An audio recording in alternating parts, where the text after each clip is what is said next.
Hello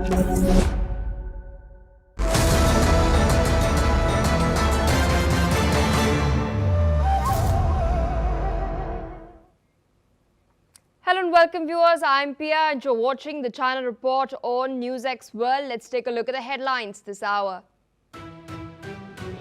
Chinese Foreign Minister Wang Yi has urged the United States to meet halfway during a phone call with Secretary of State Marco Rubio of the U.S., emphasizing that Xi-Trump relations are vital to global stability. The discussion comes ahead of a possible Trump-Xi meeting at the APEC Summit in South Korea. Meanwhile, the Taiwanese Foreign Minister Lin Chia-lung has stated that he is not worried about being abandoned by the U.S. President during his meeting with China Xi Jinping at the APEC Summit in South Korea.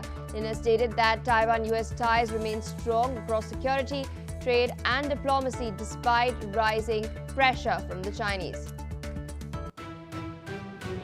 China and ASEAN have signed the upgraded ASEAN-China Free Trade Area 3.0 agreement in Kuala Lumpur, expanding cooperation in digital, green and tech sectors. The pact aims to boost supply chains and market access as both sides face new U.S. tariff pressures under President Trump.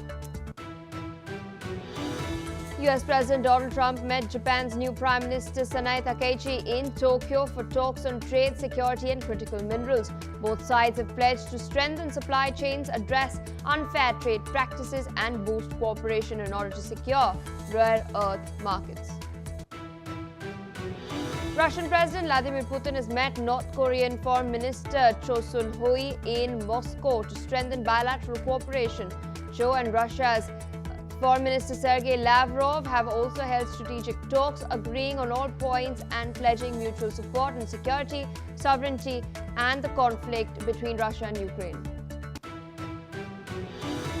Venezuelan President Nicolas Maduro has suspended an energy pact with Trinidad and Tobago after U.S. warship USS gravely docked there. Maduro accused Prime Minister Kamala Persad Becesar of aiding Washington's agenda while she rejected what she called Venezuelan blackmail, vowing to continue cooperation with U.S. forces.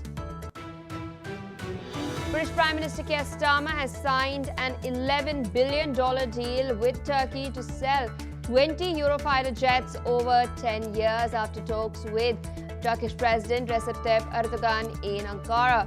The agreement strengthens NATO's security and creates 20,000 jobs in the UK, though the visit was overshadowed by a Turkish espionage scandal. Magnitude 6.1 earthquake struck western Turkey's Balıkesir province late Monday, causing previously damaged buildings to collapse. Authorities reported 22 minor injuries from panic-related falls with no fatalities so far. Emergency shelters were opened as residents stayed outdoors amid aftershocks and rain. All right, viewers, those are the headlines.